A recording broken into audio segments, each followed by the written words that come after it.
பிரெண்ட்வுட் நேயர்களுக்கு வணக்கம்.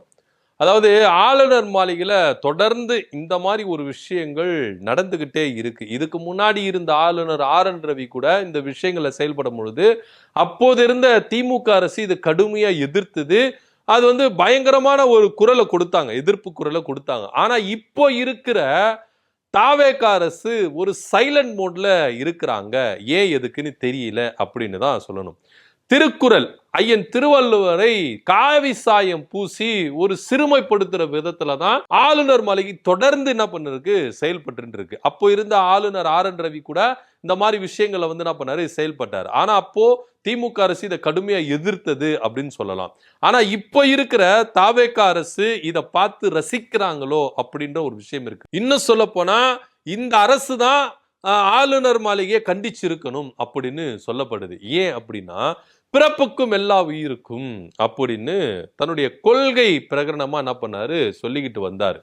அதுக்கப்புறம் அந்த திருக்குறளை அடுத்தடி கேட்டா கூட உங்களுக்கு தெரியாதுன்னு வச்சுக்கோங்களேன். அதுக்குள்ள நம்ம போய் ஆராய வேண்டாம். ஏன்னா அதை அவங்களுக்கு ரொம்ப மனசு கஷ்டமா இருக்கு. என்னப்பா எங்களை பார்த்து பிறப்புக்கும் எல்லா உயிருக்கும் அடுத்த வரியை கேட்குறீங்களே, இது உங்களுக்கே நியாயமா இருக்குதா? எங்களுக்கு இது வரைக்கும் தான் தெரியும், எங்க தலைவர் இது மட்டும் தான் சொல்லி கொடுத்துருக்கிறாரு, அடுத்த லைன் சொல்லி கொடுக்கல, அடுத்த லைன் சொல்லி கொடுக்கும்போது நாங்கள் சொல்றோம் அப்படின்னு சொல்லுவாங்கன்னு வச்சுக்கலாம். அவங்கள கஷ்டப்படுத்த வேண்டாம் அப்படின்னு நான் நினைக்கிறேன். அது ஒரு புறம் இருக்கட்டும். பிறப்புக்கும் எல்லா உயிருக்கும் இப்போ சாதாரணமா ஒரு டிவி காரனை பிடிச்சி எப்போ அவங்க கொள்கையை சொல்லுங்க அப்படின்னா பிறப்புக்கும் எல்லா உயிருக்கும் அப்படின்னு தான் சொல்லிட்டு போயிருவாங்க. அவ்வளவுதான். ஆனா ஐயன் வள்ளுவன் என்ன சொன்னார்னா, பிறப்புல எல்லாரும் ஒண்ணுதான், சமம்தான், இதுங்க ஏற்றத்தாழ்வெல்லாம் கிடையாது. அதுதான் அந்த குறளுடைய ஓங்கி வளர்கிற ஒரு விஷயமா இருக்குது.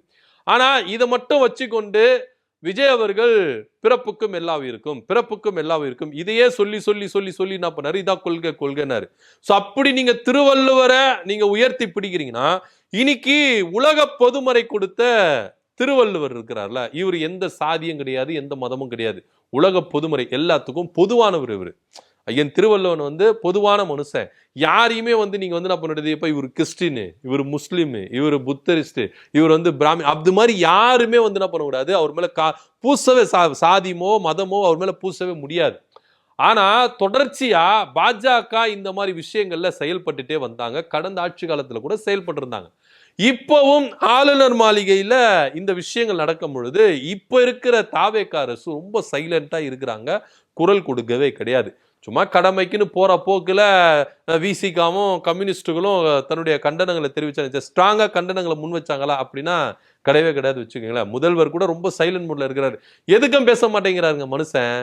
கேட்டான்னு வச்சுங்க, எங்க அண்ணன் எப்படி தெரியுமா அமைதியா இருந்து சாதிப்பாரு, நீங்க பேசுனாதான், இதுக்கு முன்னாடி பேசி பேசிதான் என்ன பண்ணீங்க, ஒன்னும் பண்ணல, எங்க என்ன சைலண்டா இருந்து என்ன பண்ணுவாரு, எல்லாத்தையும் சாதிச்சிருவாரு அப்படின்னு என்ன பண்றாங்க, அவருக்குன்னு முட்டு கொடுக்குறவங்களா முட்டு கொடுத்துட்டு இருக்காங்க. ஆனா உதயநிதி ஸ்டாலின் அவர்கள் பயங்கரமா ஒரு விஷயத்தை கேட்டிருக்காரு. முதல்வரே, ஏன் பயந்து போய் நடுங்கி இருக்கிறீங்க, எதிர்த்து கேள்வி கேளுங்க, உங்க ஆஸ்தான தலைவர்களை எதிர்த்து கேள்வி கேளுங்க. பாஜகவுக்கு எப்பவுமே நீங்க அடங்கி போற ஆளா தானே இருக்கீங்க. கொள்கை எதிரி கொள்கை எதிரி கொள்கை எதிரி நீங்க தேர்தல் பிரச்சாரங்களை சொல்லியும் பாஜகவை ஒரு இடத்துல விமர்சிக்காம இருந்தீங்க. இப்பவும் என்ன பண்றீங்க, விமர்சிக்காம தான் இருக்கிறீங்க. அவங்க சொல்றதுக்கெல்லாம் நீங்க கேட்டுட்டு தான் இருக்கீங்க அப்படின்னு சொல்றாரு. அவர் சொல்றதுல ஒரு நியாயம் இருக்குது. ஏன்னா தமிழ் தாய் வாழ்த்து பாடுறதுக்கு நீங்க போயிட்டு பிரதமர் மோடி கேட்ட பர்மிஷன் கேட்டீங்க பாத்தீங்களா, அப்பவே தெரிஞ்சு போயிடுச்சு நீங்க எந்த அளவுக்கு கொள்கை எதிரி கேட்ட ரொம்ப ஸ்ட்ராங்கா இருக்கீங்க. தமிழ்நாட்டு உரிமைகளுக்காகவும் தமிழ்நாட்டினுடைய பிரச்சனைகளுக்காகவும் எந்த அளவுக்கு நீங்க போராடுவீங்க அப்படின்னு நம்மளால புரிஞ்சுக்க முடியுது. ஏன்னா மாநிலத்தினுடைய மொழிப்பாட்டை பாடுறதுக்கே நீங்க போய் அடுத்தவங்க கேட்ட பர்மிஷன் கேட்கிறீங்கன்னா, நீங்க எந்த அளவுக்கு ஒரு போராட்டம் குணம் உள்ள ஒரு முதல்வர் அப்படின்றது நமக்கு எல்லாருக்குமே தெரியும். அப்பேற்பட்ட முதல்வரை தான் நம்ம வச்சிருக்கிறோம். தேசிய கல்வி நிறுவனங்களை இங்க தமிழ்நாட்டுல வாங்க அப்படின்னு கதவை திறந்து விட்டீங்க பாத்தீங்களா, அதுலயே தெரிஞ்சு போயிருச்சு நீங்க எந்த அளவுக்கு நம்முடைய அரசு மாணவர்களுக்காக நம்முடைய கல்வி நிதிகளுக்காக எந்த அளவுக்கு நீங்க போராடி ஒரு குணம் பெறுவீங்க அப்படின்றது எல்லாமே வெட்ட வெளிச்சமா தெரிஞ்சிருச்சு சார் அப்படிதான் நம்மளுக்கு சொல்லணும். அதனாலதான் எதிர்கட்சி தலைவர் உதயநிதி ஸ்டாலின் அவர்கள் ரொம்ப ஸ்ட்ராங்கா கேட்கிறாரு. நம்முடைய முதல்வர் சைலண்ட் மோட்லயே இருக்கிறதுனால ஆளுநர் மாளிகை ரொம்ப எக்ஸ்ட்ரீம் லெவல்ல போயிட்டு இருக்கிறாங்க அப்படின்றதான் அவர் குறிப்பிடுறாரு. அது மாத்திரம் இல்லாம ஜனவரி மாசம் தான் திருவள்ளுவர் தினத்தை நம்ம என்ன பண்றோம், வழக்கமா என்ன பண்றோம், செலிப்ரேட் பண்றோம். ஆனா வைகாசி அனுஷம் அந்த நாள் அன்னைக்கு நீங்க திருவள்ளுவர் தினம் கொண்டாடுறீங்களே, இது என்னப்பா புது உருட்டா இருக்குது அப்படின்னு எதிர்க்கட்சி தலைவர் உதயநிதி ஸ்டாலின் அவர்கள் பகிரமா கேள்வி கேட்டிருக்காரு. கொஞ்சம் கூட கூச்ச நாச்சமே இல்லாம இந்த அரசு கை கட்டி வாயை பொத்தி வேடிக்கை பாக்குதே, என்னங்க இது அப்படின்னு பலரும் என்ன பண்றாங்க, கருத்துக்களை முன் வச்சுட்டு இருக்கிறாங்க. ஒரு குறைஞ்சபட்சம் ஒரு கண்டன அறிக்கை கூட விடலையே. ஏன்பா நீங்க திருவள்ளுவருக்கு சாயம் பூசுறீங்க? அந்த மனுஷன் உலக பொதுமுறையை கொடுத்தவர், எல்லாருக்கும் பொதுவான மனுஷன். அந்த மனுஷனை ஒரு மதத்துக்குள்ள எதுக்கு நீங்க அடைக்கிறீங்க அப்படின்னு கொஞ்சம் கூட குறைஞ்சபட்ச ஒரு கண்டன அறிக்கை கூட விடுக்காத ஒரு முதலமைச்சர் தான் நமக்கு இருக்கிறாரு அப்படின்னு பார்க்கணும். ஏன்னா ஆளுநர் மாளிகையில் வைக்கப்பட்ட அந்த திருவள்ளுவர் போட்டோக்கு காவி சாயம் போடிச்சிருக்காங்க, பட்டை அடிச்சிருக்கிறாங்க. இதெல்லாம் எந்த விதத்துல நியாயம் அப்படின்னு நம்மளுக்கு தெரியல. ஏன்னா திருக்குறளை நீங்க எடுத்துட்டீங்கன்னா, அதாவது தாவேக்கா வச்சிருக்கிற அந்த கொள்கை அப்படின்னு சொல்றாங்கல்ல, பிறப்புக்கும் எல்லா உயிருக்கும், அந்த வார்த்தைப்படி நீங்க பார்த்தா கூட அந்த காவி சாயம் பூசுனதுக்கும் அந்த வார்த்தைக்கு சம்பந்தமே இல்லை இருக்கு. இதுக்காச்சும் நீங்க என்ன பண்ணிருக்கலாம், கேள்வி கேட்டுக்கலாம். இப்போ உதாரணத்துக்கு ஆதவர்ஜனா கிட்ட கோயம்புத்தூர்ல கேட்டாங்க, ஐயா உங்க கொள்கை தலைவரை பத்தி சொல்லுங்க ஐயா அப்படின்னா, அரசியல் கேள்வி எல்லாம் கேட்காதீங்க, இது நான் ஆய்வு நடத்தி வந்திருக்கேன், அரசியல் கேள்வி எல்லாம் கேட்குறீங்க அப்படின்னு. உங்ககிட்ட அரசியல் கேள்வி எப்பதான் கேட்கணும் சொல்லுங்களேன் அப்படின்னு தான் எல்லாரும் என்ன பண்றாங்க, கேள்வி கேட்டு இருக்காங்க. இதுக்கு முன்னாடி கீர்த்தன அமைச்சர் இருக்கிறாங்க பாருங்க, அவங்க கூட இதான் சொன்னாங்க, அரசியல் கேள்வி எல்லாம் 6 மணிக்கு மேல கேளுங்க, இப்ப கேட்காதீங்க. இவர் என்ன பண்றாரு, உங்க கொள்கை தலைவரை பத்தி சொல்லுங்க ஐயானா அரசியல் கேள்வி கேட்காதீங்க அப்படின்றாரு. ஆனா போற போக்குல அதிமுகவை என்ன பண்றாரு, கலாச்சி விட்டு போயிட்டாரு. அதிமுகவுக்கு அரசியலும் தெரியாது, ஸ்போர்ட்ஸும் தெரியாது. அப்ப மட்டும் எங்க இருந்து வந்தது உங்களுக்கு அரசியல்? ஆய்வு பத்தி என்ன பேசுறீங்க? ஆய்வு மட்டும் பேச வந்தீங்க, எதுக்கு நீங்க அதிமுகவை அரசியல்ல இழுதிங்க? எல்லாம் கேட்க வேண்டிய கேள்வி தானே சார். சோ கொள்கை தலைவர் யாருன்னு ஆதவர்ஜனாவுக்கு தெரியாதா அப்படின்னு தெரியல.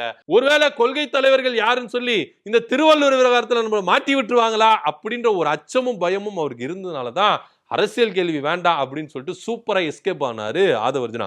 சோ தொடர்ச்சியா தாவேக்காவில இருக்கிறவங்களுக்கு பாஜகவை பார்த்தாலே கொஞ்சம் நடுங்கிறாங்க அப்படின்னு தான் சொல்ல போனோம். ஏன்னா நம்மளுடைய மாநில பாட்டை பாடுறதுக்கு கூட இவங்க என்ன பண்றாங்க, போய் பர்மிஷன் கேட்கறாங்க, தேசிய கல்விக் கொள்கையை கொண்டு வரணும்ன்றாங்க, என்னென்ன விஷயங்கள்ன்றாங்க. ஏன்னா இவரு கேட்டு வந்த உடனே RSS மாணவர் அமைப்பு ABVP இருக்காங்கல்ல, இவங்க என்ன பண்றாங்க, நன்றி தெரிவிக்கிறாங்க.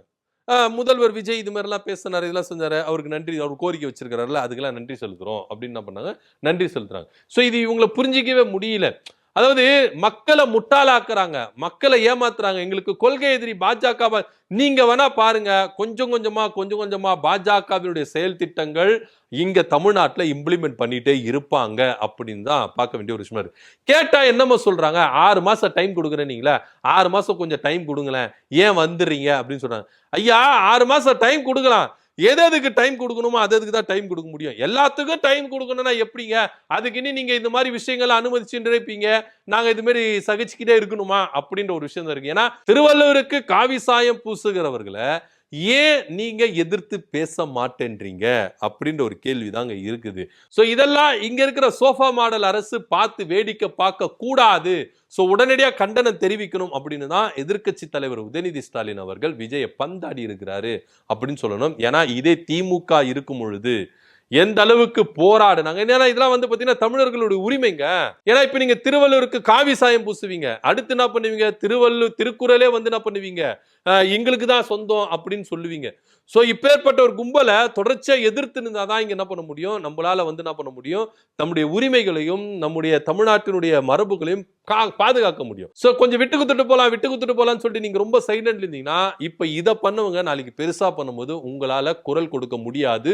ஒருவேளை குரல் கொடுத்தாலும் அது உங்களுக்கு எடுபடாது அப்படின்றது தான் நிதர்சனமான உண்மையா இருக்குது அப்படின்னு தான் இருக்கும். கொஞ்சம் ரொம்ப தூரம்லாம் கிடையாது.